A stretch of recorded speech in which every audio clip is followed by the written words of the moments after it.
द्वार को छाड़ के गहे ओ तुहारो द्वार। बाएं गहे की लाज अस गोविंद दास तुहारा। हक हक आगा गुरु गोबिंद सिंह शाह शहनशाह गुरु गोबिंद सिंह। हक हक अंदेश गुरु गोबिंद सिंह। बादशाह दरवेश गुरु गोबिंद सिंह। कहाँ बुद्ध प्रभ तुच्छ हमारी बरन सके महिमा जो तिहारी। हम ना सकत कर सिफत तुम्हारी आप ले हो तुम कथा सुधारी।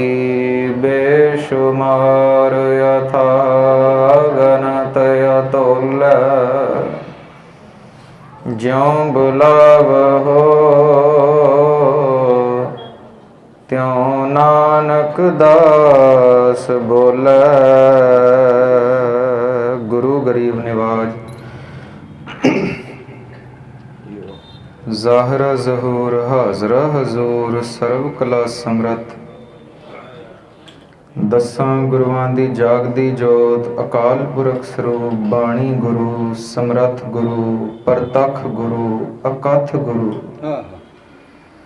धन धन सतगुरु श्री गुरु ग्रंथ साहिब जियां दी पावन पवित्र हजूरी अंदर जुड़ बैठे गुरु रूप गुरु खालसा सत्संगी जनों। बड़े पावन दिहाड़े प्रकाश पुरब सरबंस दाने शमशीरे बहादुर अमृत के दाते धन धन सतगुरु श्री गुरु गोबिंद सिंह साहिब जी दा मनाउण लई जुड़ बैठे हाँ। गुर इतिहास गुर शब्द विचारां आप जी दे सन्मुख भेंट करां। सब तो पहला अदब सहत सतगुरां दी बख्शी फतेह गजाइए जी। आखो जी वाहिगुरु जी का खालसा वाहिगुरु जी की फतेह। प्रकाश पर्व श्री गुरु गोबिंद सिंह साहिब। मैं भूल जाता हूँ मुझे हिंदी में बोलना है। प्रकाश पर्व मना रहे हैं श्री गुरु गोबिंद सिंह साहिब जी का। बेशकीमती प्रकाश पर्व है क्योंकि बेशकीमती गुरु का है। बोले सो निहाल। ये प्रकाश पर्व मनाने के लिए यदि हमारे हृदय खुल जाएंगे जिस प्रकार सदगुरु ने कहा है तो बेशकीमती गुरु है, बेशकीमती प्रकाश पर्व है, बेशकीमती हम भी हो जाएंगे। मनाने का तरीका आ जाए। कुछ दिनों से जो लड़ीवार विचार चल रही है उसमें एक सवाल मैंने आके रखा था।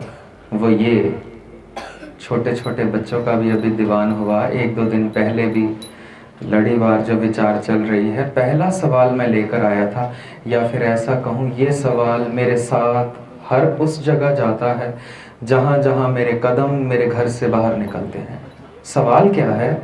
सवाल ये है कि हम धरती पर आए क्यों हैं? हम गुरुद्वारे साहिब आए क्यों हैं? हम पैदा क्यों हुए हैं? इंसान ही क्यों बन गए हैं? ये सवाल मेरा पीछा नहीं छोड़ता और मैंने भी इस सवाल को कस के पकड़ा है। तो फिर से सवाल, हम इस धरती पर क्यों आए हैं? अभी मैंने बच्चों से पूछा, आज शाम की हाजिरी थी, क्या बनने आए हैं हम? तो कोई कह रहा है डॉक्टर बनने, आईएएस ऑफिसर बनने, साइंटिस्ट बनने, टीचर बनने। इससे भी बहुत ऊंचा कुछ बनने आए हैं। क्या बनने आए हैं जी? खुदा बनने। खुदा बनने। खुदी को कर बुलंद इतना कि हर तकदीर लिखने से पहले खुदा बंदे से खुद पूछे कि बता तेरी रजा क्या है। इतना ऊंचा खुद को कर लेना कि वड्डा साहेब ऊंचा थाओ ऊंचे ऊपर ऊंचा नाओ एवड ऊंचा होवे कोई तिस ऊंचे को जाना सोए। इतना ऊंचा। क्या मैं खुदा हो सकता हूं? खुदा होने आए हैं, क्या मैं हो सकता हूं? खुदा एक है, 50-100 बंदे अगर यहां बैठे हैं तो 50 खुदा तो यहीं हो गए। यदि 150 करोड़ जनसंख्या भारत की है, यदि सबको समझ आ जाए खुदा होना है, सब खुदा के मार्ग पर चलना शुरू कर दें, खुदा की बंदगी शुरू कर दें, सब खुदा हो जाएं, 150 करोड़ खुदा तो हिंदुस्तान में है।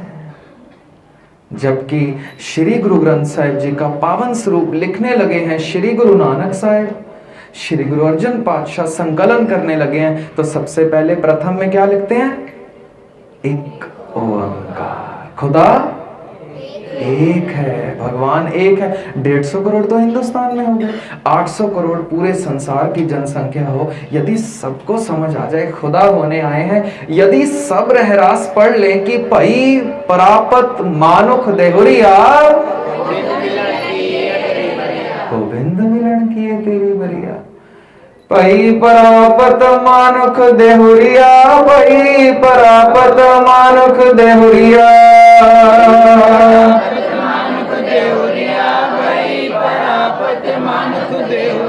गोविंद मिलन किए तेरी बरिया, गोविंद मिलन किए तेरी बरिया,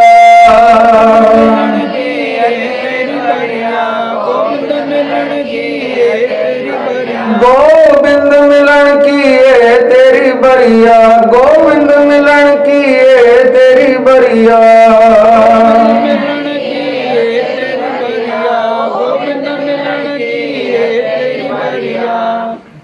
और काज तेरा किता न काम, मिल साध संगत पाज। केवल नाम, केवल, केवल का अंग्रेजी अनुवाद करेंगे क्या है? ओनली, सिर्फ, महज। एक चीज के लिए तुम्हें धरती पर भेजा था, भगवान के शब्द में अपनी सुरत जोड़ने के लिए, भगवान को जान लेने के लिए। क्या भगवान को जाना जा सकता है? मुझे एक शेर याद आ रहा है, कह दूं? पूछते हैं कि भगवान को जाना जा सकता है? अमीर खुसरो से किसी ने पूछा।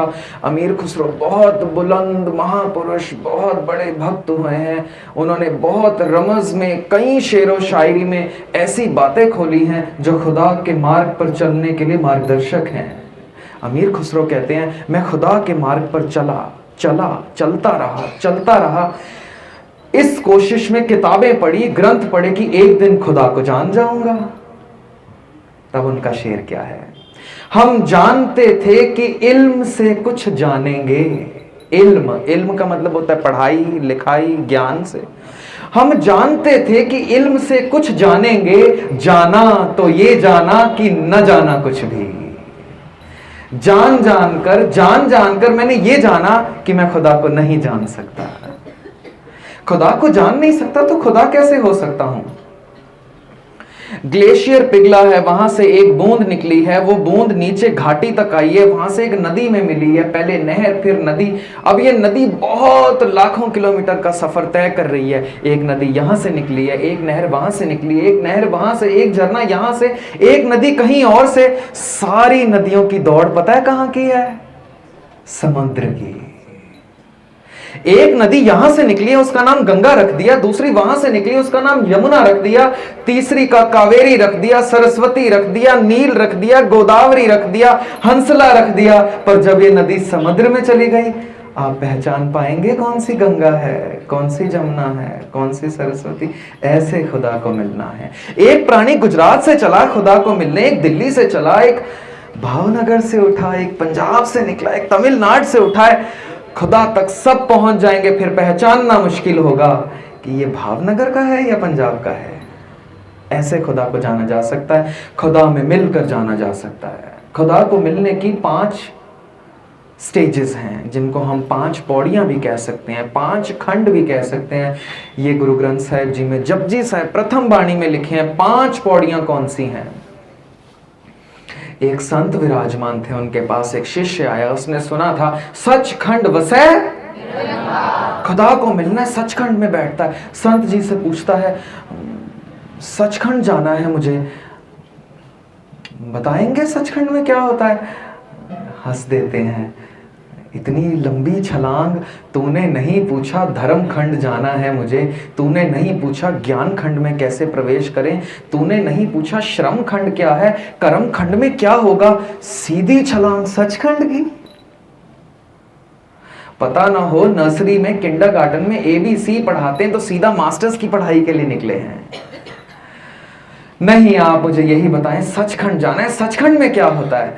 तो कहते हैं सचखंड में और सब कुछ होगा, बस तू नहीं होगा। जाना है, कहता है आग लगे ऐसे सचखंड को जहां मैं ही नहीं होऊंगा। सचखंड में वाकई बस मैं नहीं होऊंगा और सब कुछ होगा। तू तू करता तू हुआ, मुझ में रहा न हूं, जब आपा पर का मिट गया, जत देखो तत तू।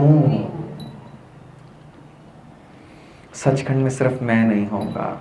मैं सारे गुरु ग्रंथ साहब का निचोड़ करूं, 1430 अंग, 5867 शब्द, 5867 शब्द, 36 महापुरुषों ने 31 राग, 29 मिश्रित 60 रागों में बानी लिखी। 239 साल का सफर लग गया इतना महान ग्रंथ तैयार करने में। यदि इस ग्रंथ का निचोड़ मुझे ढूंढना हो तो जिनका प्रकाश पर्व मना रहे हैं उन्हीं से पूछ लेते हैं। गुरु गोविंद सिंह साहिब मौज में बैठे हैं, एक दिन दीवान की समाप्ति हुई, घोड़े पर चढ़ने लगे हैं। अब खून में ही योद्धा और वीर वृत्ति है तो कभी भी खड़े घोड़े पर नहीं चढ़े हैं।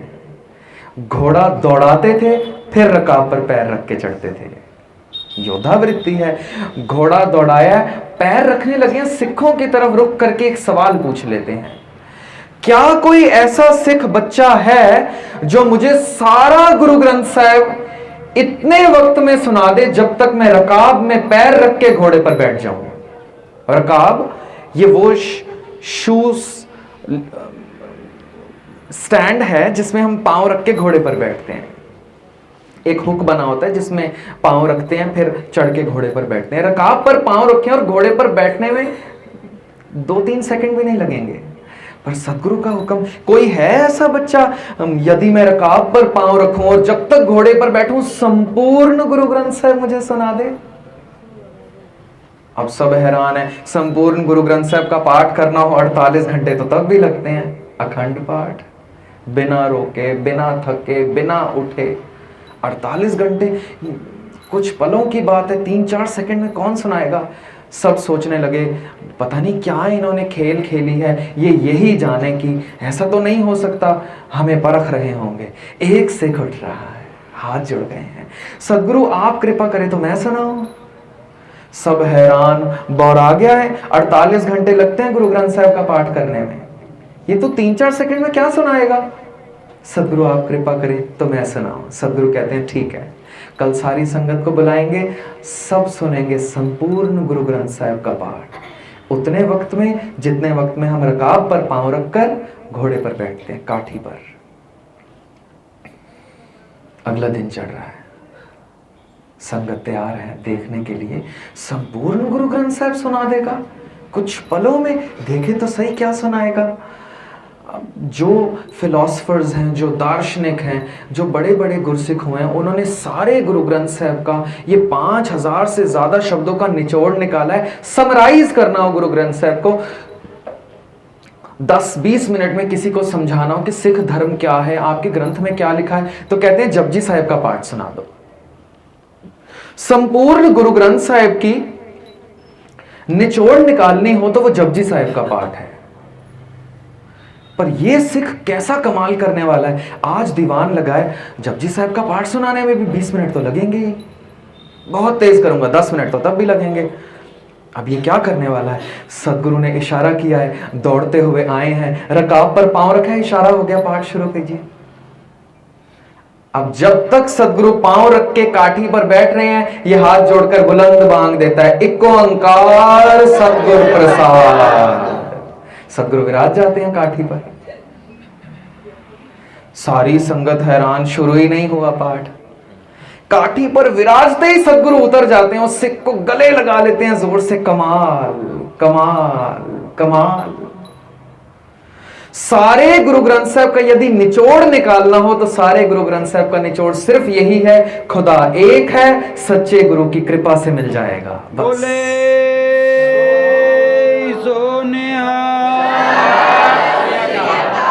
एक ओंकार, खुदा एक है, सतगुर प्रसाद। ये सारे गुरु ग्रंथ साहब का निचोड़ है।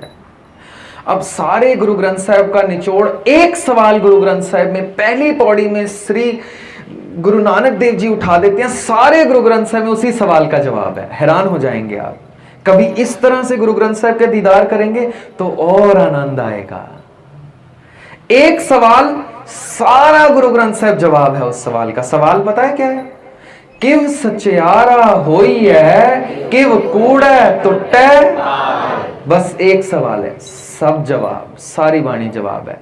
अलग अलग तरह के फिर सवाल उठेंगे, सवाल से सवाल निकलेंगे, उसके जवाब मिलेंगे, पर आखिर जवाब यही मिलेगा, तरस पया मेहरामत होई, सतगुर सज्जन नानक नाम मिले ता जीवा। गुरु ग्रंथ साहब शुरू इस सवाल से हुआ, किव सचियारा होई है, समाप्त हो रहा है नानक नाम मिले ता जीवा। इव सचियारा होई है, ऐसे नाम मिलेगा तो खुदा हो जाएगा। अब इस नाम को लेने के, खुदा को मिलने के तरीके हम ढूंढ रहे थे। एक तरीका जो हमने ढूंढा था वो ये था कि कबीर साहब कहते हैं, कबीर, किस किस को याद है देखते हैं वो श्लोक, हमने अभी 2-3 दिन से लगातार पढ़ रहे हैं। कबीर एक घड़ी आधी घड़ी आधी हूते आध, भक्तन सेती गोष्टे जो कीने सो लाभ। क्योंकि मैं स्कूल में टीचर हूं तो मैं बच्चों को बता देता हूं कि कबीर साहब कहते हैं, खुदा की याद में कम से कम एक घड़ी तो बैठा कर। जो तू बनने आया है खुदा, उसकी याद में एक घड़ी बैठ जाया कर। एक घड़ी कितनी होती है? 24-25 मिनट की। 24-25 मिनट का समय को हम कहते हैं एक घड़ी। कबीर साहब मुझे कहते हैं, रात को ही मुझे व्हाट्सएप किया कबीर साहब ने कि गगनदीप सिंह एक घड़ी बैठ रहे हो? नहीं। अब मैं आलसी, कबीर साहब गुजरात आया हूँ, दिल्ली से थका हुआ हूँ, स्कूल का झमेला इतना है, कहाँ 25 मिनट मैं निकाल पाऊंगा। मैंने व्हाट्सएप कर दिया, बिजी बहुत थे, मैं कॉल नहीं कर पाया। कहते हैं एक घड़ी बैठ जाया कर। मैंने कहा नहीं कबीर साहब, 3-3 कथाएं एक दिन में कहाँ मैं लोगों को सुनाऊंगा, कहाँ आराम करूंगा। भाई साहब फ्रूट लाएंगे, खाऊंगा, लंगर प्रसाद छकना है, आराम करना है, ट्रैवलिंग में बहुत समझ आ रहा है। कबीर साहब एक घड़ी तो मेरे पास नहीं है। मैं आपसे झूठ नहीं बोलता, पर एक घड़ी मैं नहीं निकाल पा रहा। जो होने आया हूं उसकी याद में एक घड़ी नहीं निकाल पा रहा। अगला मैसेज दे देते हैं मुझे। व्हाट्सएप चलाने में कबीर साहब बहुत तेज है। कहते हैं आधी घड़ी। अब क्योंकि मैं टीचर हूं, जब मैं बच्चों को कहूं कि कल नहीं तो परसों तक होमवर्क होना ही चाहिए, यदि उनकी प्रैक्टिकल फाइल्स केमिस्ट्री की मेरे पास नहीं आई परसों, फिर ये बच्चे ही जानते हैं मेरा रूप क्या होगा। मैं तो नहीं बख्शता, परसों कहा तो परसों, पर कबीर साहब न डांटते हैं, न मारते हैं, न गाली देते हैं, न डंडा रखा है, खूब प्यार करते हैं। कहते कोई बात नहीं, आधी घड़ी बैठ सकता है, 12 मिनट। मैंने फटाफट कैलकुलेट किया, 25 का 24 करें तो 12 साढ़े 12 मिनट। अब मैं सोच रहा हूँ कबीर साहब को क्या कहूँ, 12 साढ़े 12 मिनट कहाँ निकालूंगा मैं? कबीर साहब मेरे पास टाइम नहीं है, मुझे नेटफ्लिक्स पे मूवीज भी देखनी है, व्हाट्सएप भी चलाना है, आपसे भी बात करनी है, और लोगों से भी विचार करनी है, बहुत सारी संगत प्यार कर रही है, उनका भी प्यार लेना है, मुझे खाना खाना है, सोना है, नहाना धोना है। मैं कहाँ आधी घड़ी निकालूंगा? फिर मैं कहूँ अभी भी गाली नहीं देंगे, मारेंगे नहीं, गुस्सा नहीं होंगे, डंडा तो रखा ही नहीं है। कहते हैं आधी हूते आध, आधी से आधी कितना हुआ? आधी से आधी इतना बैठ जाएगा। अब इस पे मैं अग्री करूं या आप अग्री करेंगे, हम पर कबीर साहब बात छोड़ देते हैं। इसके बाद वो अपना नेट ऑफ कर देते हैं। व्हाट्सएप पे आखिरी मैसेज है, कबीर एक घड़ी आधी होते आध, भगतन सेती गोष्टे जो कीने सो लाभ लाभ ही होगा, नुकसान कुछ नहीं होगा। तो हमने खुदा से मिलने का पहला प्रथम तरीका ये ढूंढा कि कबीर साहब के कहे पर आधी से तो शुरू करें, आधी की आधी 6 मिनट से तो शुरू करें। करना क्या है? टिकने की, बैठने की आदत डालनी है। ऐसा करना क्यों है? कबीर साहब से मैंने पूछा ऐसा करना क्यों है? वो कहते हैं कि खुदा हर जर्रे में है, हर जर्रे में, सबके बीच विराजमान है। कर्ता पुरख, पुरख का अर्थ है सबके बीच विराजमान। वो सबके बीच विराजमान होके बोल रहा है। उसके बोल सुनने के लिए मुझे अपने आप को चुप कराना है, इसीलिए ये साधना है। ये बात गहराई से सुनिए दोबारा। मैं कबीर साहब से पूछ रहा हूं, कबीर साहब ये सिमरन जाप साधना आप मुझे क्यों दे रहे हैं आधी से आधी बैठकर नाम जपने की? कहते हैं खुदा सबके हृदय में बैठा है। भुगत ज्ञान दया पंडारण, घट घट वाजे नाद। नाद का मतलब समझते हैं हम? आवाज। हर हृदय में ठाकुर हमरा सद बोलंता, वो बोल रहा है हर हृदय में। पर मेरे को आवाज क्यों नहीं आ रही है? कबीर साहब कहते क्योंकि साथ में तू भी बोल रहा है। या तू चुप हो तो खुदा की आवाज सुने, या खुदा चुप हो तो तेरी बड़बड़ चलती रहे। मैं तो कबीर साहब नहीं बोल रहा, मैंने कबीर साहब को चुप रहकर दिखा दिया। सामने बैठे थे, मैं चुप रहा। काफी देर देखते रहे मुझे, फिर पूछ रहे हैं तू नहीं बोल रहा? मैंने कहा नहीं। कह रहे गुरु नानक साहब तो कह रहे हैं तू बोल रहा है। चुप है, चुप न हो वही जे लाए रहा एक रस एक लिव। सैकड़ों सालों तक भी यदि तू बैठा रहे मौन धारण करके, तब भी तेरा मन शांत नहीं होगा, मन चुप नहीं होगा। मन को क्या कहते हैं? चंचल। चंचल के अर्थ पता है क्या है? चल चल चल चल, रुकता ही नहीं है। तभी शायद गुरु साहिब ने कह दिया मन जीते जग जीत। जगत को जीतने वाले मन के हाथों से हारे गए सिकंदर बादशाह। अब बात आई गई है मेरे कंठ तक तो सुनाई दूं। 80% से ज्यादा दुनिया को जीत चुका है सिकंदर। ये एक गांव से निकल रहा है अपनी मां को मिलने के लिए, यमन दोबारा जाना है। सारी दुनिया इसकी बादशाहत को देखकर इसके फर्ज में सिजदे के लिए खड़ी है। एक फकीर धरती पर लेटा है मौज में। सिकंदर हाथी पर है, सारी दुनिया सिजदा कर रही, ये फकीर नहीं उठा है। इसने हाथी से फकीर को देखकर कहा, ऐ भिखारी, तुझे पता है मैं सुल्तान धरती हूं, धरती को जीत रखा है मैंने, तो मेरे सिजदे के लिए नहीं उठा। तो सिकंदर से पूछता है, बादशाह तेरा मस्तक मैं लेट के ही देख सकता हूं, इसलिए मैं नहीं उठा। क्या करेगा मेरा माथा देखकर? तेरे माथे पे कुछ और राजभाग भी लिखा है, मैं वो देख रहा हूं। अब सिकंदर जो इतना कठोर दिल का था, भिखारी पुकारा था, अब कहता है, क्या फकीर जी क्या लिखा है मेरे माथे में, बताएंगे? कहते तू ऊंचा बहुत है, मैं नीचे बहुत हूं, आई साइड वीक है, चश्मे बने नहीं थे, तू नीचे आए तो मैं देखूं। हाथी से उतरा है सिकंदर। तेरे माथे पर यह लिखा है कि तूने बहुत दुनिया राज कर ली है, पर जो बची है ये भी तू राज कर जाएगा। फकीर साईं कितने दिनों में? कुछ चंद दिनों में सारी दुनिया का बादशाह तू होगा, पर तेरे को मुझसे मांगना पड़ेगा, ये राज मैं ही तुझे दे सकता हूं। अभी कुछ पलों पहले जिसको भिखारी हाथी के ऊपर से कहा था, कुछ पलों बाद हाथी के नीचे है और हाथ फैलाकर कह रहा है, साईं जी मुझे बचा कुचा राजभाग भी दीजिए। ये कह रहे हैं, जा भिखारी को मैं कुछ नहीं देता। कुछ पलों पहले जिसको भिखारी कहा था, अभी वो तेरे सामने दाता बन गया है। मैं दाता को तो दे सकता हूं, दाता के माथे पर पड़ा था मैंने राज, भिखारियों के हिस्से राज नहीं आते, निकल जाए यहां से। बहुत चोट लगी थी सिकंदर को। सिकंदर पूछता है, आप क्या कर रहे हैं यहां धरती पर लेटे? कह रहे तू क्या कर रहा है जंग कर कर? कह रहे मैं जंग कर कर फतेह कर रहा हूं, एक शहर को, दूसरे शहर को, फिर तीसरे शहर को, फिर एक प्रांत को, फिर एक देश को, फिर दूसरे देश को। कहते फिर अब तू क्या करेगा? कहते अब 6 महीने जाके आराम करूंगा, फिर फौज इकट्ठी करूंगा, जो शहर रह गए हैं उनको फतेह करने चलूंगा। कहते फिर क्या करेगा? कहते फिर वो सारा माल असबाब लूट कर घर ले आऊंगा, वो जमीन पर अपना झंडा गाड़ूंगा, फिर जो दूसरे शहर बचे हैं उन पर चढ़ाई करने के लिए फौज इकट्ठी करूंगा, माल इकट्ठा करूंगा, सेना इकट्ठी करूंगा, फिर उसको फतेह करने के लिए निकलूंगा। पर उनका सवाल वही है, फिर क्या करेगा? फिर चंद शहर और बचे हैं मेरी नजर में, उनको देखूंगा, उनके राजों को परतूंगा, पढ़ूंगा, समझूंगा, फिर उन पर चढ़ाई करने के लिए फौज इकट्ठी करूंगा, सेना इकट्ठी करूंगा, फिर उन पे अटैक करूंगा, फिर उनकी जमीन हथियाऊंगा, उनका माल हथियाऊंगा, फिर बैठूंगा घर पे। कहते फिर क्या करेगा? सवाल वहीं का वहीं है। माथे पर हाथ मारता है, कहता जब ये सब कुछ हो जाएगा फिर मैं आराम करूंगा। कहता है तू इतना सब कुछ होकर आराम करेगा? हम अभी आराम में हैं। आ मेरे साथ लेट धरती पर, हम अभी आराम में हैं।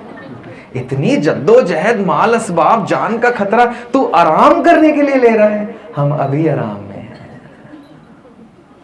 ये 2 चोटें सिकंदर को लगी, तीसरी चोट यहां से ये प्रण करके निकला है कि अब सारी दुनिया को मैं नहीं लूटूंगा। पर हिंदी का मुहावरा है, अब पछताए होत क्या जब चिड़िया लूटना है तो लूट ले, राम नाम है लूट, फिर पाछे पछताओगे, प्राण जाएंगे छूट। अब ये बेड़ी पर चढ़ा है, असवार है, माल असबाब लूट रखा है, मन में ठान लिया 4 दिन बाद यमन पहुंचूंगा, मां के आंचल में आराम करूंगा, अब कुछ नहीं लूटूंगा। पर कुदरत की नेत, इसका पेट खराब हुआ, लूज मोशंस लग गए, इतना डिहाइड्रेशन हुआ सिकंदर को कि इसको जितने हकीम थे उन्होंने जवाब दे दिया, तू चंद पलों का मेहमान रह गया है। सिकंदर धूप में लेटा है, सोच रहा है क्या किया, ये साधु मुझे पहले क्यों नहीं मिला जो मुझे आराम करा सकता था। ये धूप में लेटा है, ऊपर से कौवा जा रहा है उड़ता हुआ, कौवा बीट करता है सीधा सिकंदर के सर पे। कहता है काहे का मैं सिकंदर, सारी दुनिया जीत रही, कौवे पर भी मेरा हुक्म नहीं चलता। फिर जब हकीमों ने कहा कि हम तेरे को बता रहे हैं तू चंद दिनों का मेहमान है, कहते हैं मुझे 4 दिन दे दो, मैं सिर्फ मां के एक बार दीदार कर लूं। 4 दिन मुझे चाहिए, मैं आधी दौलत लूटी हुई, आधा संसार लूटा हुआ आपके चरणों में रख दूंगा। हकीमों को, वैदों को कह रहा है। अब वैदों का जवाब क्या है? 4 दिन मांग रहा है, आधा संसार दे देगा? तो सारा संसार, सारी संसार की लूटी हुई दौलत, अपना तख्तो ताज भी यदि हमें दे दे, 4 दिन बहुत दूर, 4 सांसें तुझे नहीं दे सकते हम। सिकंदर को दूसरी चोट लगी, किस बात का मैं सिकंदर बादशाह, मेरा हुक्म तो मौत पर भी नहीं चलता। सिकंदर को जब साधु मिला तब बहुत देर हो चुकी थी। हमें साधु 550 साल पहले से मिला है, पर यदि हम भी अभागे रह गए तो साधु में कमी नहीं, हम में चूक है। साचा सतगुरु क्या करे जो सिक्खा में चूक। अब इसमें गुरु क्या करे? वो तो रोज बुलंद बांग दे रहा है, आए मिल गुर सिख आए मिल, तू मेरे गुरु के प्यारे। गुर सतगुर का जो सिख अखाए, सो पलके उठ हर नाम त्यावे, उदम करे पलके प्रभाती, स्नान करे अमृतसर नहावे। गुरु तो रोज बुलंद बांग दे रहा है। मुझे बार बार एक बात याद आती है, गुरु नानक देव जी के दर्शन के लिए श्रीलंका का राजा शिवनाग 6 महीने इस हालत में उसने अपना जीवन गुजारा है। आप यदि वो किताब पढ़ लें तो एक दिन में आप संपन्न नहीं कर सकते। बहुत छोटा सा ट्रैक्ट है, ट्रैक्ट डॉक्टर भाई वीर सिंह ने लिखा है कि ट्रैक्ट का नाम है मनसुख ते शिवनाब। महज 20 पन्नों की किताब है, पर मैं दावा करता हूं आप एक दिन में नहीं पढ़ पाएंगे। आप शिवनाब की हालत एक एक लाइन में जब सुनेंगे, किस पीड़ा से वो गुजर रहा है, सिर्फ इस बात के लिए कब गुरु नानक आएंगे मैं दीदार करूंगा। 6 महीने वो किस पीड़ा से गुजरा है अंदाजा नहीं लगाया जा सकता। मनसुख एक सिख हैं, हिंदुस्तान से व्यापार के लिए श्रीलंका गए हैं। इस इतिहास को मैं ना छूं, केवल टूक मात्र बयान करूं। शिवनाब जब देखते हैं इतनी चढ़ती कला वाला सिख है, क्या दीदार है, यदि ये ऐसा है इसका गुरु कैसा होगा। पूछ लेते हैं तेरा गुरु कौन है? मेरे गुरु है नानक। कलयुग जहाज श्री गुरु नानक देव जी जो ऐसे हैं, सतगुरु नानक प्रगटया मिटी धुंध, ज्यों कर सूरज निकलिया तारे छपे। मेरे गुरु नानक ऐसे हैं, ज्ञान ध्यान किछ कर्म न जाना, सार न जाना तेरी सत्य वड्डा सतगुरु नानक। जिन कल राखी मेरी, जिन कल राखी मेरी,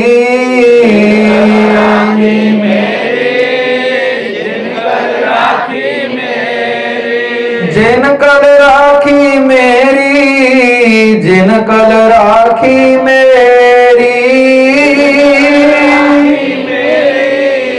जिन कल राखी मेरी, सब ते वड्डा सतगुरु नानक, सब ते वड्डा सतगुरु नानक।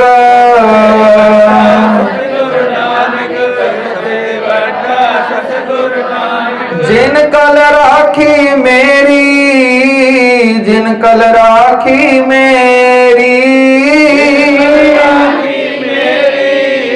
जिन कल राखी मेरी। ऐसे करते करते करते करते गुरु नानक जी की सिफतें इतनी करी, मनसुख ने इतनी करी कि शिवनाभ से रहा ना गया, तख्त छोड़ दिया, ताज उतार दिया और दौड़ रहा है। मनसुख से पूछकर कहाँ रहते हैं नानक, मिल तो आऊं, दीदार तो कराऊं, जो सबसे बड़े हैं मिल तो आऊं, कलयुग को तारने हैं, मैं ना मिला, प्राण निकल गए तो पीछे मैं क्या करूंगा, मिल तो आऊं। अब मनसुख जो बात कह रहे हैं ये बात बेशकीमती है, हम अपनी गांठ बांध के ये घर तक जरूर लेकर जाएं। मनसुख कह रहे हैं बाकी गुरुओं में और गुरु नानक देव जी में एक फर्क है। क्या फर्क है?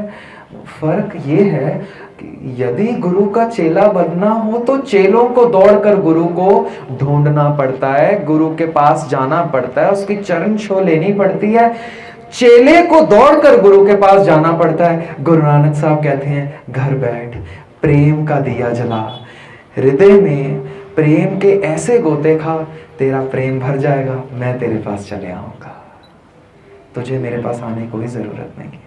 तू क्यों मेहनत करता है जब मैं तैयार हूं तेरे पास आने के लिए। कबीर मन निर्मल पया जैसा गंगा नीर, जबान कांपती है मेरी ये बोलते हुए, मन निर्मल पया जैसा गंगा नीर, मेरा मन इतना पवित्र हो गया जैसे गंगा का नीर है। इसका फल स्वरूप मुझे ये मिला, पाछे लागो हर फिर है। कभी हम गुरु के पीछे जा रहे हैं, कबीर साहब कहते हैं भोले हो तुम, गुरु के पीछे जा रहे हो, मेरे पीछे घूमता है वो। क्यों? मन निर्मल हो गया। कबीर मन निर्मल पया जैसा गंगा नीर, पाछे लागो हर फिरे कहत कबीर। कबीर 2 बार लिखा है, यकीनन हरी आवाज लगाता होगा, कबीर रुक, मुझे तेरे दीदार चाहिए।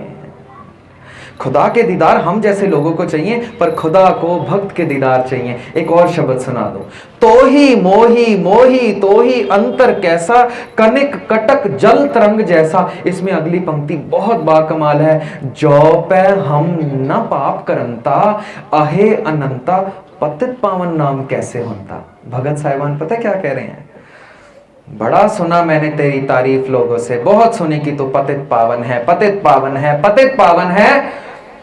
पापियों को तू दया रखकर उनको जीवन देता है, उनको मुआफ करता है, तू पतित पावन है। अपने आप पर अहंकार मत करियो। भगत साहिबान खुदा से बात कर रहे हैं, अपने आप पर अहंकार मत करियो, तू पतित पावन है। यदि मैं ही पतित ना हूं तो तुझे पतित पावन कौन कहेगा। जो पे हम ना पाप करंता, यदि मैं ही पाप ना करूं, अहे अनंता पतित पावन नाम कैसे होता। तेरा ये नाम कैसे पड़ता, तेरा नाम पतित पावन मेरे पतित होने की वजह से है। अब ये लाड की बातें हैं, हम नहीं कह सकते गुरु साहब को ऐसे।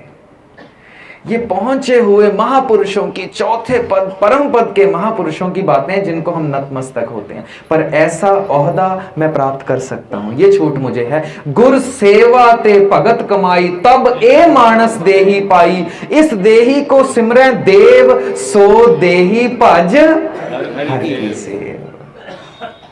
कई जन्म भये कीट पतंगा, कई जन्म गज मीन कुरंगा, कई जन्म पंखी श्रप होयो, कई जन्म हैवर ब्रिख जोयो, इतने जन्म से मैं ये कुछ बनता आया हूं, मिल जगदीश मिलन की बरिया, चिरंकाल ए दे संजरिया, बड़े चिरों बाद तुझे मनुष्य की देही मिली है, अब क्या कर,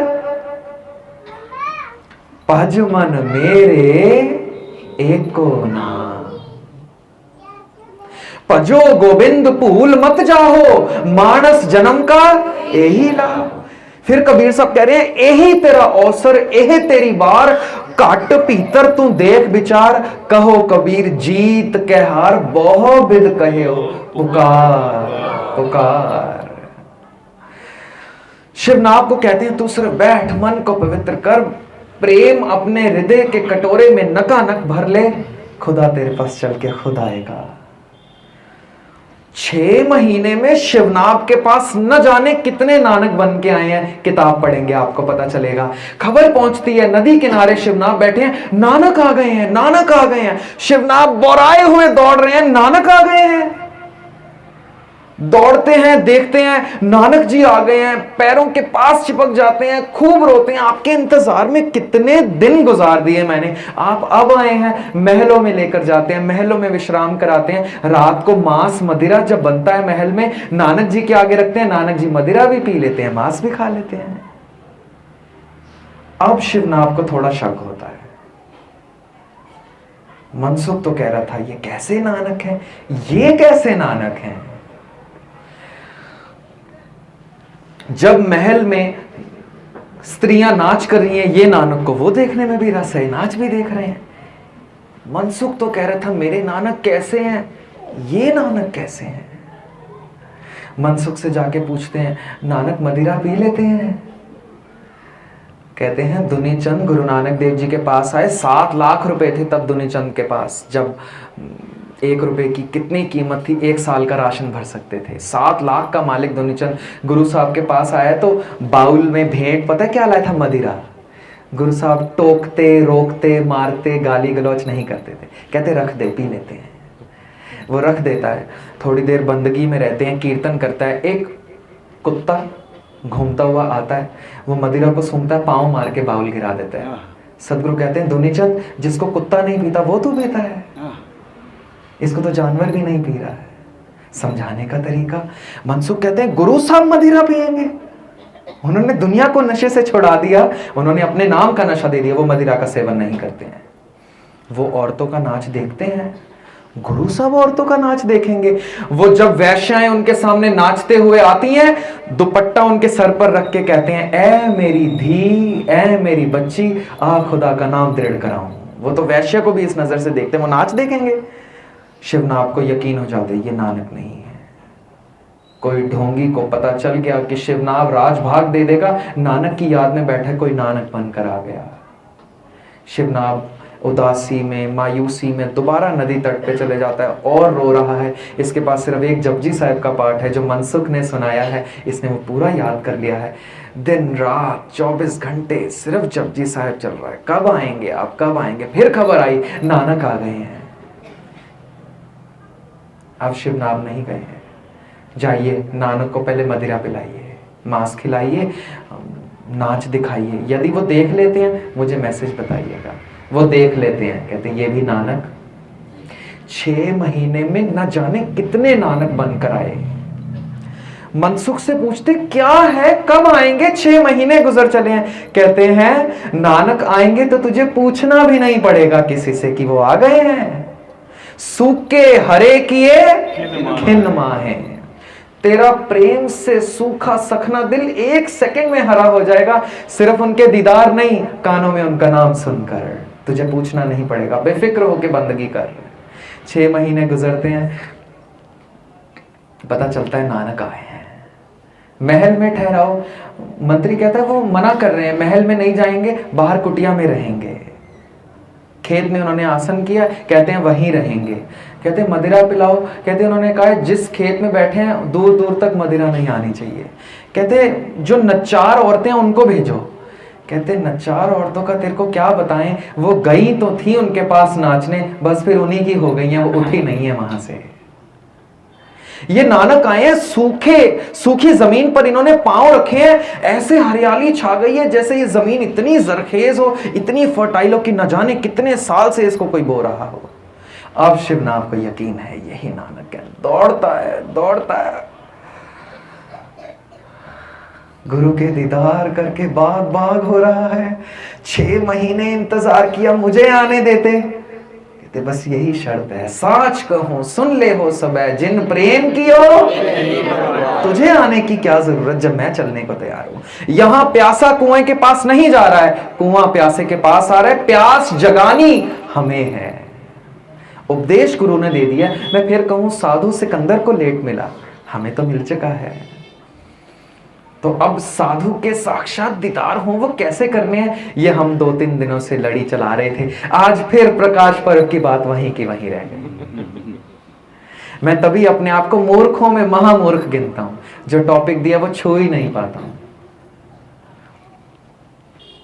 पर मुझे जो मेरे जहन में है, यदि वो मैं ना बोलूं, और जो किसी के कहे पे बोल रहा हूं, मेरा ईमान नहीं मानता वो बोलने को। तो हम क्या कर रहे हैं, कबीर साहब के व्हाट्सएप मैसेज को फॉलो कर रहे हैं। कबीर 1 घड़ी आधी घड़ी आधी होते आज बैठने की आदत डालनी है। हमने बात यहां से शुरू करी थी कि कबीर जी करना क्यों है, कहते सबके हृदय में वो बोल रहा है, वो बोलेगा तब जब तू चुप होगा। अब मैं चुप कैसे होऊंगा, मन बोल रहा है, चल रहा है, दौड़ रहा है, रुकता नहीं है, थकता नहीं है, अकता नहीं है, दिन भर चल रहा है। शरीर थक गया तब भी चल रहा है, शरीर आराम में है तब भी चल रहा है, हद हो गई शरीर सो गया ये तब भी चल रहा है, स्वप्न ले रहा है, नहीं थकता। अब इस मन खुटहर इसका नहीं विश्वास, इस गधे का सदगुरु कहते कभी विश्वास मत करना, कभी भी दुलत्ती मार के उतार देगा। अब मन को चुप कराने का एक ही तरीका है, सिर्फ एक तरीका, मन को कुछ और सुनने में लगा दो तभी चुप होगा। क्लास में मैं खड़ा हूं, केमिस्ट्री पढ़ा रहा हूं, मैथ के सर आ जाएं, वो मैथ्स पढ़ाना शुरू कर दें, इंग्लिश की मैम आके इंग्लिश पढ़ाना शुरू कर दें, बच्चों के पल्ले क्या पढ़ने वाला है, कुछ भी नहीं। अंदर खुदा बोल रहा हो, बाहर मेरी चुगली चल रही हो, मोहल्ले की बातें चल रही हो, परिवार की रंजिश चल रही हो, व्यापार की तंगी चल रही हो, कौन खुदा को सुनने बैठा है यहां। तो मन को चुप कराने का सबसे प्रथम तरीका है सिमरन साधना। हम कितने मिनट से शुरू कर रहे हैं, 6 मिनट। अच्छा करना कैसे, आज इसकी एक और कुंडी खोल देते हैं। जब हम सिमरन कर रहे हैं, वाहिगुरु वाहिगुरु वाहिगुरु वाहिगुरु वाहिगुरु वाहिगुरु, मस्कीन साहब इसको ऐसे कहते थे, वाहिगुरु पे जब देने के रेस पे कर देने। ये वाहिगुरु नाम इतना सहज से लेना है, इतना सहज से, कितना सहज से, हर का बिलोवना बिलोवो मेरे भाई, सहज बिलोवो जैसे तत ना जाई। छाछ को रिड़क रही है जब एक माता, पुराने जमाने में, आजकल तो ग्राइंडर्स आ गए हैं हमारे पास, जब छाछ को रिड़क रही है एक सर्टेन स्पीड है, उससे कम मक्खन नहीं निकलेगा, उससे ज्यादा मक्खन घुल जाएगा। तो सदगुरु कह रहे हैं एक सर्टेन स्पीड मेंटेन करके रख, ये वो सर्टेन स्पीड है जिस स्पीड से खुदा बोल रहा है। अब तो साइंटिस्ट भी मान गए हैं, इलेक्ट्रॉन, न्यूट्रॉन, प्रोटॉन, ये तो हम पढ़ाते ही हैं। इसके बाद वो कहते हैं एक ऐसा पार्टिकल है जो कॉन्टिन्यूस वाइब्रेट कर रहा है, रुकता नहीं है, थकता नहीं है, उससे साउंड निकल रही है, उसका नाम पता क्या रखा है, गॉड पार्टिकल, क्योंकि अभी तक उसका पता नहीं है नाम इनको।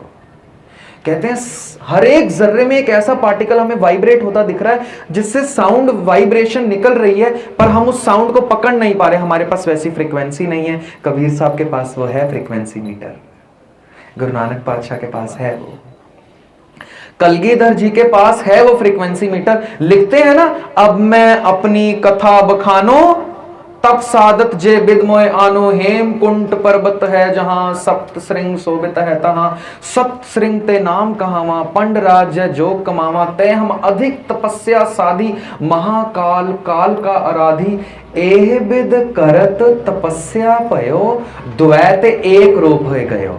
कहते पुराने जन्म में ऐसा था, भगवान ने मुझे अपनी भक्ति में लगाया, इतनी भक्ति मैंने कर ली, इतनी भक्ति कि अब भगवान कौन है और मैं कौन हूं पता ही नहीं चल रहा, द्वैत एक रूप होए गए हो। कहते हैं तात मात मुर अलख अरादा बहुविध जोग साधना सादा तिन जो करी अलख की सेवा ताते भये प्रसन्न गुरुदेवा तिन प्रभ जब आइस मोहे दिया। कहते जब मुझे पैदा किया फिर मेरे माँ बाप ने, खुदा खुश हुआ, मुझे हुक्म करते हैं चलो आप जाओ, धरती में बहुत हाहाकार मची है, आप धरती की पुकार सुनो और इसको सवारो, इसको ठंड, इसको तसल्ली बख्शो। तो पता क्या लिखते हैं, चितना भयो हमरो आवन के चुभी रही श्रुत प्रभ चरणन में।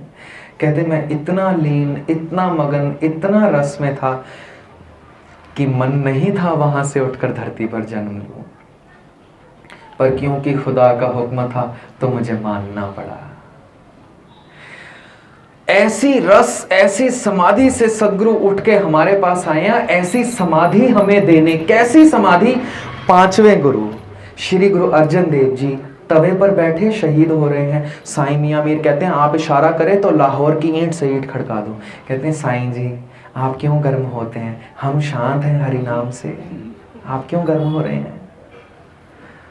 तवा गर्म है, लो गर्म है, कड़छी गर्म है, रेत गर्म है, हमारा हृदय शांत है, ठंडा है। चंदन चंद न सरद रुत मूल न मिटई काम, शीतल थी वह नानका जपंदड़ो हर नाम।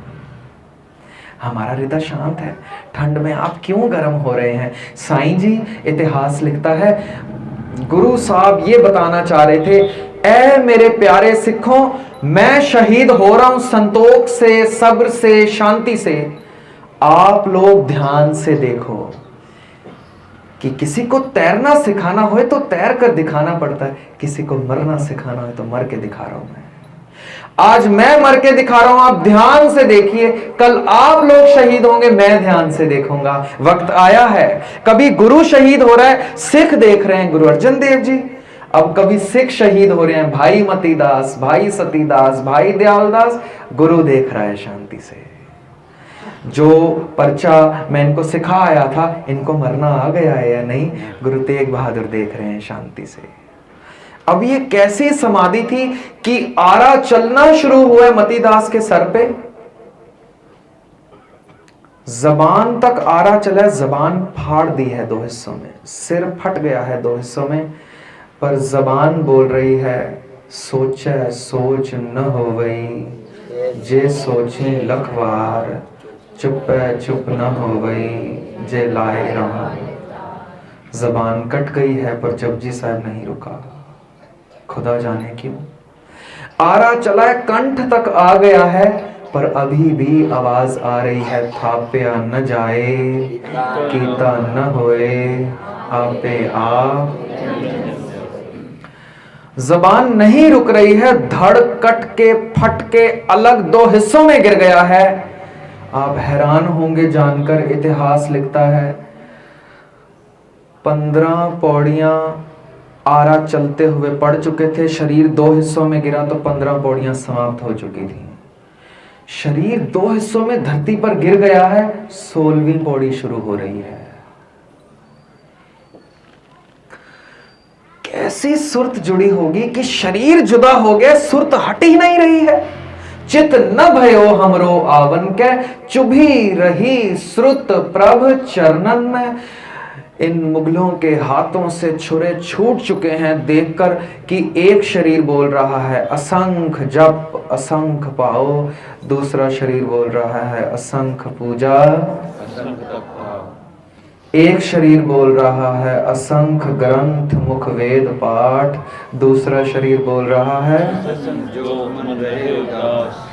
जब तक जपजी साहिब की समाप्ति नहीं हुई शरीर से प्राण नहीं निकले हैं। मैं फिर कहूं, शरीर तो फाड़ पड़ा है। ये सतीदास को जिंदा रूह में जला देते हैं, मांस उतर गया है, हड्डियों का ढांचा है, पर जपजी साहिब नहीं बोल रहा है। देग में उबाला जा रहा है, दयालदास जी को उबल के चीथड़े चीथड़े हो चुका है मांस, पर जबान जपजी साहिब कहने से हट ही नहीं रही है। अब गुरु तेग बहादुर जी से पूछते हैं, इस्लाम धारण करो, कोई करामात दिखाओ या मरने के लिए कबूल। अपनी प्रवानगी दीजिए। कहते हैं मरने से तो हम डरते नहीं हैं, पहला मरण कबूल जीवन।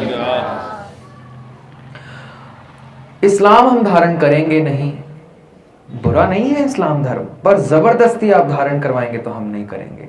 जबरदस्ती तो हमें जनेऊ पहनाया जा रहा था गुरु नानक जी को, उन्होंने नहीं पहना।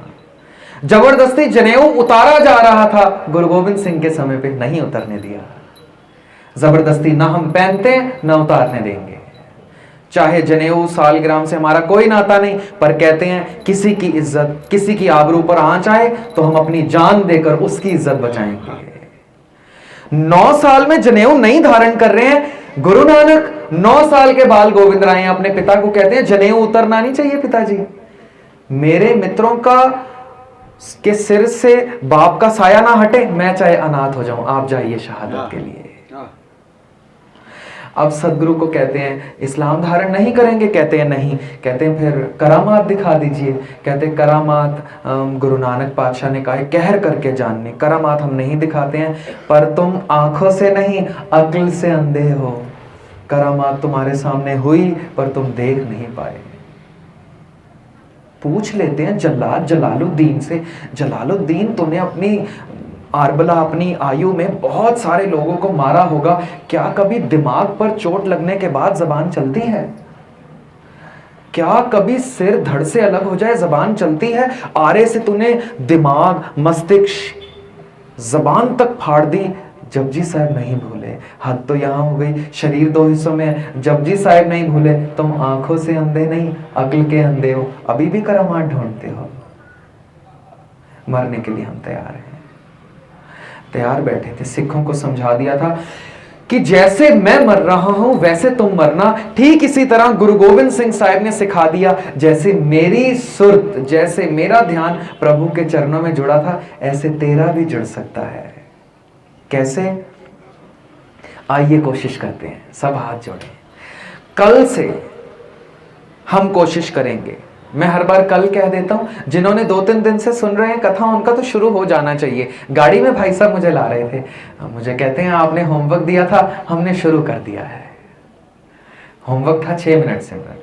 मैंने कहा आपने शुरू कर दिया, बहुत भला है, आप औरों को भी कहिएगा। कहते बस इसीलिए शुरू किया क्योंकि औरों को कहना है, और औरों को कहा यदि मैंने शुरू ना किया तो किसी को असर नहीं होगा। तो भाई साहब ने तो शुरू कर दिया। कमाल है यहाँ की संगत, ऐसे भाई साहब मिले हैं। पहले तो ऐसे गुरु साहब मिले हैं, फिर उनके वजीर ऐसे मिले हैं। आइए हम सब भी ऐसे बनने को तैयार रहें। हाथ जोड़ें, रोज सिर्फ 6 मिनट कम से कम बैठकर प्रभु की भक्ति में ध्यान जोड़ते हुए जबान से वाहिगुरु कहें, कान से सुने, हृदय में उसका ध्यान रखें। किसी मूर्ति, किसी लाइट, किसी जोत, किसी तस्वीर की तरफ ध्यान नहीं। ध्यान कहाँ रखना है ये भी गुरु ग्रंथ साहब से पूछ लें। धुन में ध्यान, ध्यान में जानिया गुरमुख अकथ कहानी। गुरु साहब कहते हैं जो धुन तेरी जबान गा रही है उसी धुन में ध्यान रखना है। अब ये धुन गानी कैसे है? एक कुंडी और खोलें। इस नाद को हम कहते हैं, जो कटकट वाजे नाद, इसको कहते हैं घंटा नाद। क्या कहते हैं? मंदिर के बाहर घंटा लगा है, बहुत बड़ा प्रतीक था कि भगवान के दर्शन करने पहले घंटी बजा के जाओ। पता है क्यों घंटी बजती है? आवाज करके ही खुदा के घर में प्रवेश किया जा सकता है। मुझे जमीन से पानी निकालना है, हैंडपंप खोदता हूं मैं। पुराने जमाने में कुएं खोदे जाते थे, हैंडपंप खोदे जाते थे। जब हैंडपंप के लिए पाइप डाला जाता है, पानी नीचे से आना है, पर पता है क्या तरीका है? पानी ऊपर से डालते हैं। पहले पानी ऊपर से डालते हैं 8-10 बाल्टियां, फिर वो नीचे के पानी से मिलता है, फिर वो ताउम्र निकलता रहता है। हमने 8-10 बाल्टियां डाली, ताउम्र वो निकलता रहे।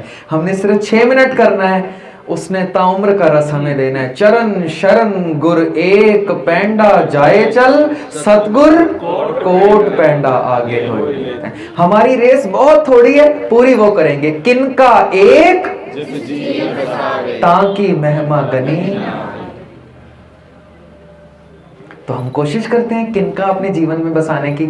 हाथ जोड़ेंगे, सब रोजाना कोशिश करेंगे कम से कम इस घंटा नाद में रोज बैठने की। घंटा बजता है, एको होती है उसकी आवाज, गूंजती है, जैसे सन, ऐसे आवाज खत्म होती है, या टन टन ऐसे तो नहीं खत्म होती है। मेटल ब्रास या ब्रॉन्ज का बना होता है, वो पीतल का या तांबे का, और उसमें जब आवाज होती है तो बहुत देर तक आवाज आते आते खत्म होती है। वाहिगुरु सिमरन भी ऐसे सहज में करना है। एक बार मैं करता हूं, फिर जब हम शुरू करेंगे फिर आप भी करना है। ऐसे बोलना है कुछ, वाहे गुरु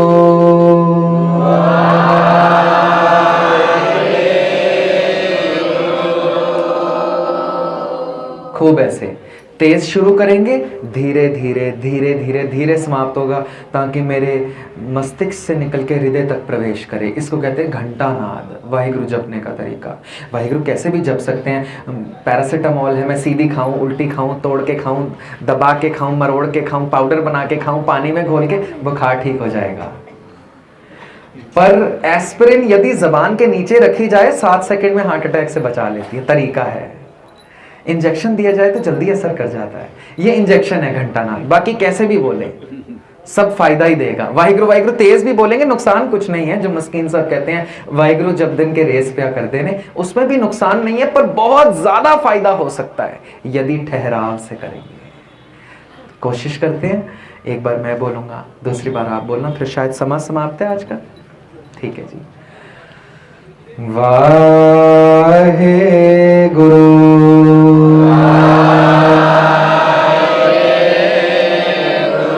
वाहे गुरु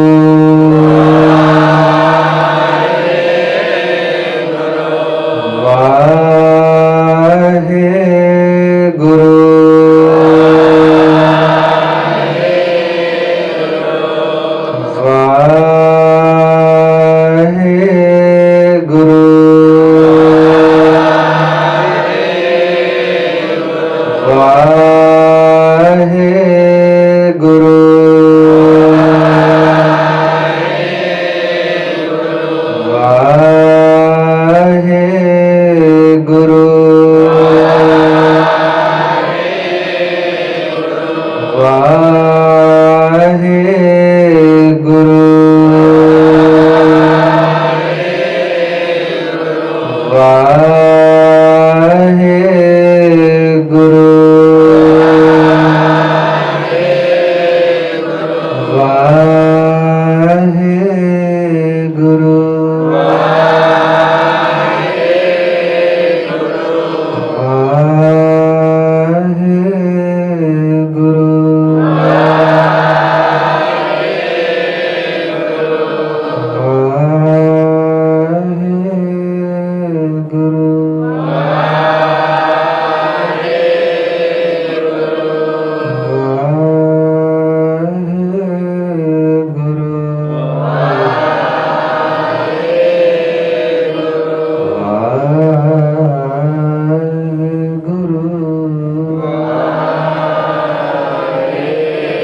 चंद मिनट के सिमरन ने क्या औरा बना दिया है। मेरी क्लास में बहुत शोर, बहुत शरारतें, बहुत हफरा तफरी मची हो तो हम 1-2 मिनट सिमरन कर लेते हैं। किसी बच्चे को कहने की ज़रूरत नहीं, चुप रहो, शरारतें मत करो। बस वो कहते हैं सर सिमरन करा के आप 5 मिनट चुप रहा कीजिए, हमें एंजॉय करने दीजिए। बच्चे भी एंजॉय कर रहे हैं जिनको सिख धर्म की कोई सूझबूझ नहीं है, पता ही नहीं है कबीर साहब ने क्या कहा है, गुरु नानक जी क्या कह गए हैं, कैसे श्री गुरु गोबिंद सिंह साहिब की सुरत प्रभु के चरणों में जुड़ी है, पर उनको भी समझ आ रही है एक चीज, सर में एंजॉय करने दीजिए। यदि संगत ने चंद मिनटों के सिमरन ने हमारे चेहरे पर मुस्कुराहट ला दी है, ये घर पर 6 मिनट हमारा जीवन संवार देगा। 6 मिनट कई महीनों तक करना है, ओवर ईटिंग नहीं करनी। एक ही दिन में 20 मिनट आधा घंटा कर लिया, अगले कई महीनों तक किया ही नहीं। थोड़े से शुरुआत करेंगे। सुबह खाना ना खाया हो, लंच ना किया हो, डिनर में 3 चीजें खा लूंगा मैं। सफर में जा रहा हूँ, किसी और कंट्री जा रहा हूँ, पता है वहां पर मांस मिल रहा है, वहां पर बुरा हाल है, मैं नहीं खा पाऊंगा, तो क्या 1 हफ्ते का खाना एक दिन में खा सकता हूँ? नहीं खा सकता। Consistency is what that matters. अंग्रेजी का फ्रेज है, ये कहता है कि लगातार चीज होती रहे तब वो फायदेमंद होगी। करत करत अभ्यास के जड़मती होत सुजान, slowly and steady wins the race. धीरे धीरे धीरे धीरे धीरे धीरे शुरू करेंगे पर करना लगातार है। जो हमें सुबह जपजी साहब, जाप साहब, सवैये, चौपाई साहब, अनंत साहब पढ़ते हैं, इसको क्या कहते हैं? हम क्या कर रहे हैं सुबह? नित्यनेम। नित्यनेम के अर्थ क्या होते हैं? नित्य रोज, नित्य रोज, ऐसा नेम जो रोज किया जाए। करें थोड़ा, सारा गुरु ग्रंथ साहब पढ़ने को रोज नहीं दिया है, करें थोड़ा पर करें रोज। घर में बुहारी झाड़ू रोज देते हैं, थोड़ी थोड़ी गंद आ जाती है। ऐसे थोड़ी एक साल बाद ही झाड़ू मार लेंगे, गंद तो पड़नी ही पड़नी है। ऐसे ही मन को रोज साफ करना है। थोड़ा करें, कुछ महीने करते रहें, 6 मिनट तक। वाहिगुरु कृपा करें, अरदास करें, वाहिगुरु 6 मिनट हो जाए। यदि 1-2 महीने हो जाए, फिर अरदास करके 1 मिनट और बढ़ा लें, 7 मिनट, 8 मिनट, 10 मिनट, 20, आधा घंटा, 2 घंटे, मैक्सिमम कहां तक पहुंचना है जी? 24 घंटे तक पहुंचना है हमें। सास सास सिमरो गोविंद, मन अंतर की उतरे। आज इतनी सेवाएं परवान कर लेनी, कल और विचारें आपके सामने रखें। कल के 4 दीवान सुबह गुरुद्वारे साहब में, बड़े गुरुद्वारे साहब में, दिन को भी वहाँ पर है, शाम को शायद यहाँ पर बच्चों का एक सेशन होगा और फिर रात की वहाँ पर हाजिरी है। मैं उम्मीद करता हूँ 4 दीवानों में यदि हम आएंगे तो फायदा होगा। किसको? मुझे, आपको होना हो। संगत के बीच बैठने का मैं लालची हूँ, मैं फायदा ले लेता हूँ। अपने पर दया करे ना करे, मुझ पर दया करके आ जाना, मुझे आशीर्वाद देने। इतनी सेवाएं परवान करनी सदगुरु जी के प्रकाश पर्व की आप सबको कोटान कोट बधाइयाँ। मेरी भूल चुक मुझ तक रहने जानी, अच्छे विचार अपने पास लेकर चले जानी। कल वो ब्रह्मलीन कौर का थोड़ा सा बताना, फतेहगढ़ जो अनंतपुर साहब की हैं अपने ग्रुप में। ठीक है जी, ठीक है जी। आज इतनी सेवाएं परवान करनी, भूल चुक की क्षमा फतेह के जाएं जी। वाहे गुरु जी का खालसा, वाहे गुरु जी की फतेह।